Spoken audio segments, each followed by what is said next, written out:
Hi guys, yeah, it's me again. One of my favorite spots. Some of you know me from all my protest videos. I've been to Montreal 8 times, Ottawa 6 times.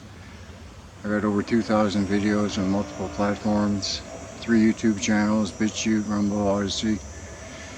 On top of my truther community that pushes on the truth of things and the reality where we're living. This con shit that we're going through right now is an absolute clusterfuck. It's a joke. History repeats itself. And there is a lot of people involved in the movements that are out there that are just doing it for money, and I choose not to I try my best not to associate with them or even kind of support them, but sometimes when I make videos it's kind of hard when I'm covering all these protests and stuff to support people that I really don't feel at heart that I should be supporting. However, this world is crazy. You know, my neighborhood is nothing but retards. Godless retards. Most of them are walking around with a mask 2.5 years into this bullshit. On top of where I come from, you know, I look at this place like it's a prison. You know, and everybody's got faith in their government and all this kind of stupidness and retarded believing in doctors and lawyers and teachers and whatever. All these people have been a problem with our life, and you know, doctors haven't cured a thing in like 120 years, so why would I even think about going to one?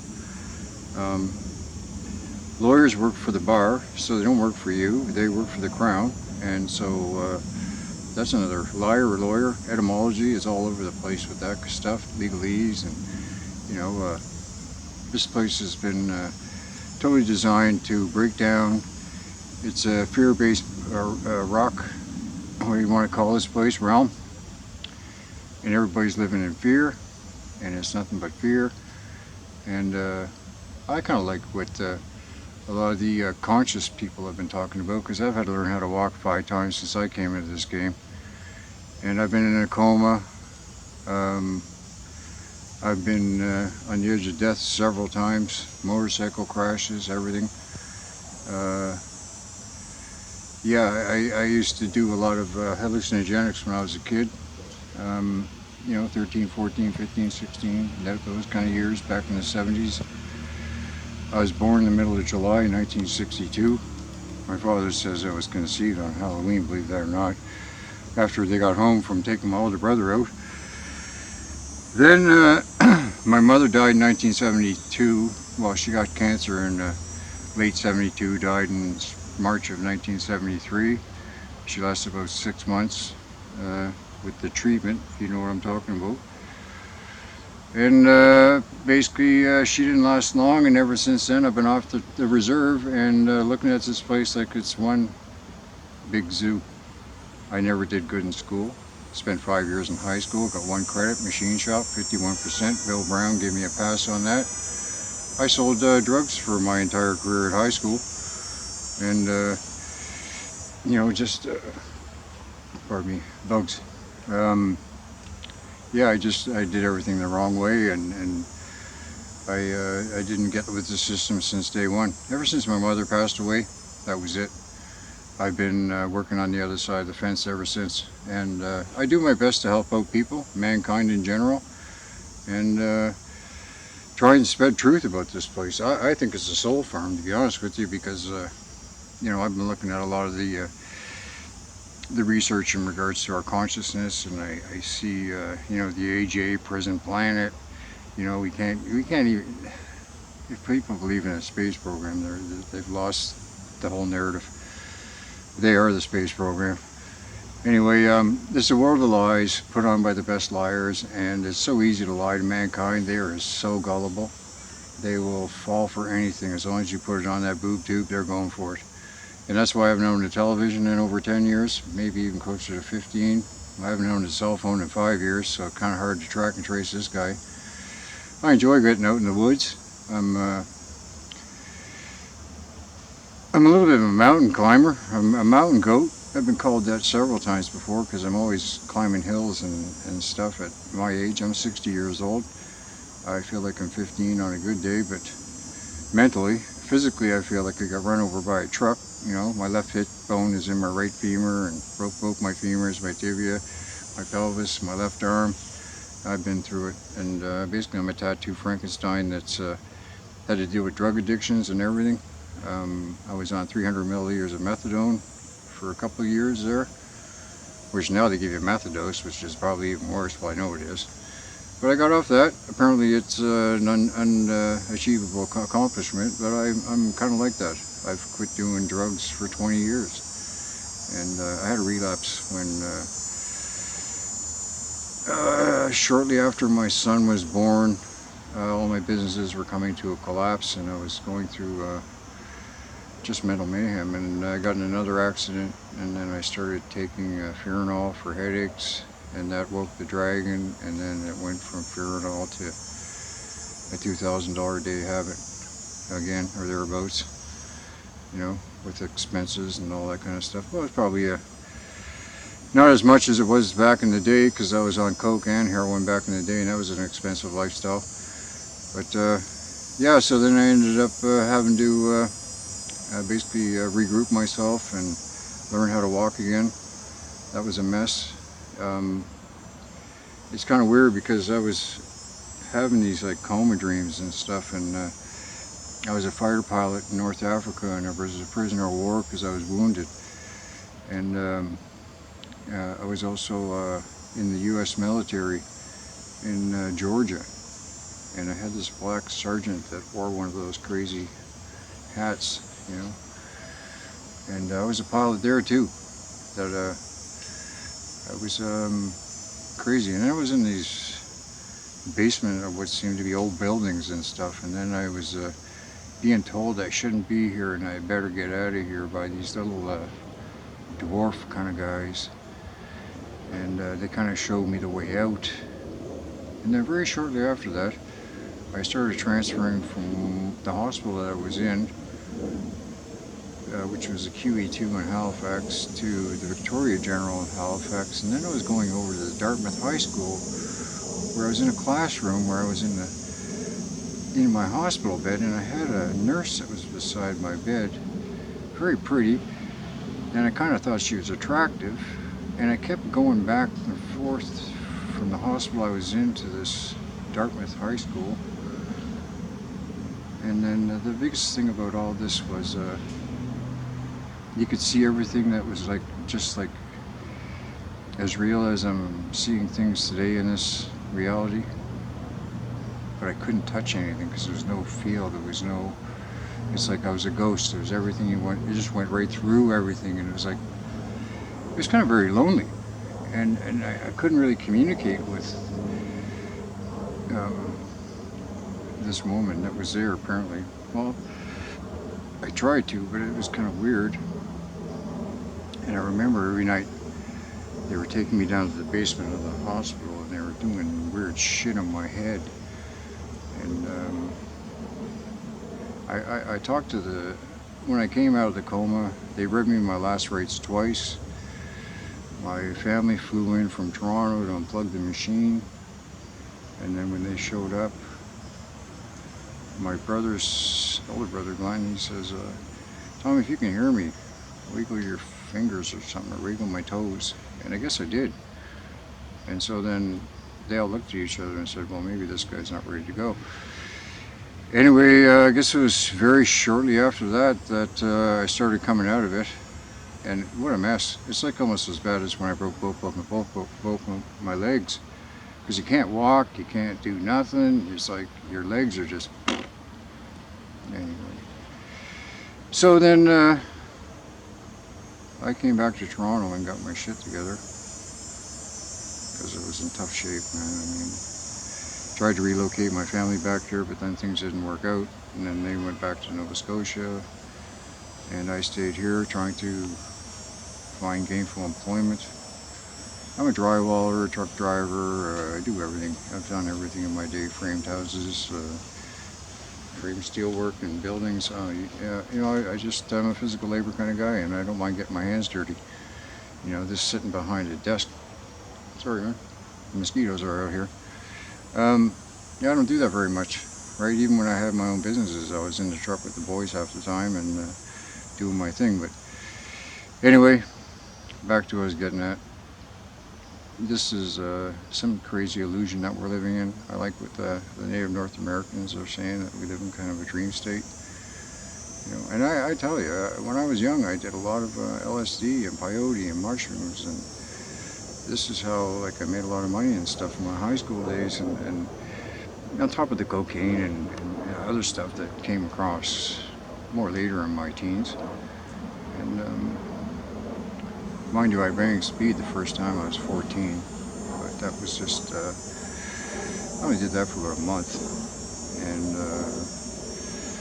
then I went on to something else. It was like, I just had, my whole idea about life was I wanted to try every drug once. And I did a pretty good job at it, I'll tell you. But nowadays I smoke my weed. I got my cigarettes, which I'm going to kick again soon. And I work on health and trying to spread truth to people that want to hear it. I've been watching Mark from Forever Conscious research channel, and they do a lot of good talks about reincarnation and stuff like that. And is this a soul farm and soul trap? And whenever you do, when you die, don't go to the light. And all your family members will be waiting there saying, "Oh, come with us." This is because they're going to suck you back into this bullshit. I can't figure out what the hell I'm doing here. I'll tell you, physically, I don't think mankind is made for here. I'm in the woods. I got my muddy boots on. I couldn't be walking around here barefoot, let alone without any clothes on. The bugs would eat me alive, and my feet would be bleeding. And don't say, "Oh, your feet will get used to it." I'm into the stuff that this whole world we live in is one big lie. It's a big clusterfuck, and these fucking bastards that run the show have been doing this over and over and over again. That's why you take a look at the JFK assassination and the Lincoln assassination. There's hundreds of similarities. On top of the fact that the JFK assassination was completely fake, the Pumpkinhead explosion was like a mask, and all the glitches in the Zapruder film that took 20 years to show the public. Man, these guys have had CGI since before you could even remember. That's why every war has been paid for by the same guys. They both pay for both sides. It's all banker wars, and now we're going through a clusterfuck from hell now. And I think if we don't get our shit together, we're going to be in trouble. Anyway, I'm just here in the woods. Blah, blah, blah, blah, talking out my ass. Like I said, I don't believe we're from here. I like what Jesus says in the Bible, even though I know the Bible is more of a contract book than anything. And it's got a lot of truth to it. It's got the yin and the yang. I believed in the extra biblical books. I've got 5 copies of the Book of Enoch, on top of hundreds and hundreds of books in regards to occultism and everything at home. Videos, I got about 20 videos just alone with Jordan Maxwell and all his lectures, Michael Cesarian, you name it. I have got a library at home from hell, and I've got the Apocrypha, I've got the Book of Jubilees, I've got whatever books you need. I got 1984, Brave New World, all of it, even the propaganda by Edward Bernays. I got all the books you need. So that's what I'm saying. This is a matrix, because no matter how much you keep learning, you're just going to keep learning. And whatever you're searching for, the matrix is going to throw you at it. Right now, I'm looking at a cure for, because I've been going to protests, and my big thing is trying to find a cure for the kids who got the jab. I was down at Nathan Phillips Square, and they were giving out candy bars, ice cream, and music for parents to bring their children down to Nathan Phillips Square for the Jabadoo. And to me, I follow people that can tell me information that will lead to why I'm actually here, because I've had to learn how to walk 5 times since I came into this game. People say that the reason why I'm alive is because I have to do something. I used to speak at high schools. I used to speak at doctors' offices.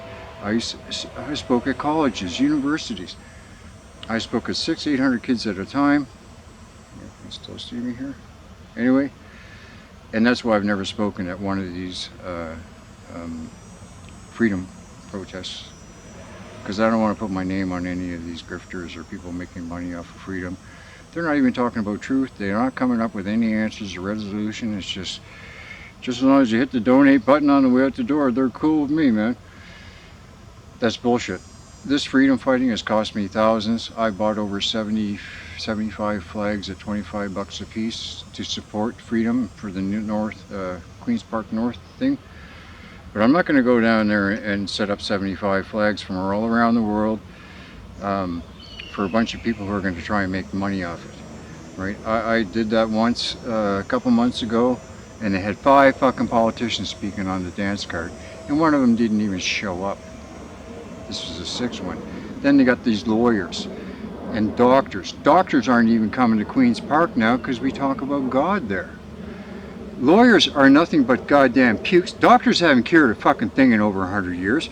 Lawyers lie. Liars. They don't work for you. They work for the bar. Teachers teach nothing but bullshit. All this crap that these people are giving them kudos to, I wouldn't even give them the time of day. These are the people that I fought against my whole fucking life. Anyway, I'm out here in the woods, chilling out. I'm just letting you know where I'm coming from. The freedom for fighting shit here in Canada is grifter 101. Stay away from anybody that's got to do with TAC or any of these 4D groups, right? Canada hasn't had a goddamn constitution since December 11, 1931, when the Queen Victoria's fucking reign ended. Okay, and this de facto government that came in, the Sox-Coburg Gotha, just changed the plates on the car and they continued with the bullshit. Okay, we've been free since 1931, but everybody's running around going, oh, you better follow the Bill of Rights. Oh, you better follow your goddamn Charter of Rights. Oh, this is a bunch of bullshit. The Charter's a dead goose right off the get-go, and you're lucky if you can get away with the Bill of Rights. Okay, because right off the get-go, there's been no Constitution in the United States, and there has been no Constitution or Confederation in Canada. Once you actually do the research, you'll realize this, that the Pope never even signed the Magna Carta. He told King, fuck, look, tell them whatever they want to hear. Just, you ain't getting what they want. And that's it.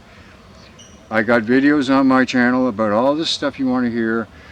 You can talk about JFK, that fake assassination was a bunch of bullshit. The guy was gay as the day is long. He lived with Kirk Lemoyne Billings, you know, Lem Billings, in the fucking White House for 3 years, his personal aide and nurse. Okay? Alright? The whole thing was a psyop. JFK, MLK, RFK, all 33-degree Freemasons, and all MLK was black nobility.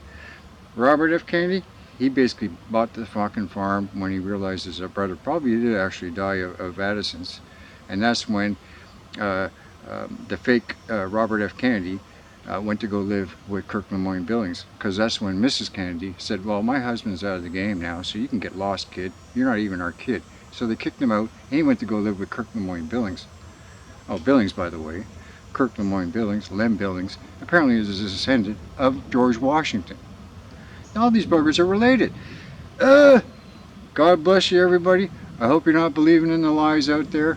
Throw your TV in the garbage. Fuck your cell phone. Your cell phone's are track and trace units. It's just as bad as a television, if not worse. God bless you, and have a good day. Much love from Tommy, and I'm just trying to tell the truth, man. Peace and love.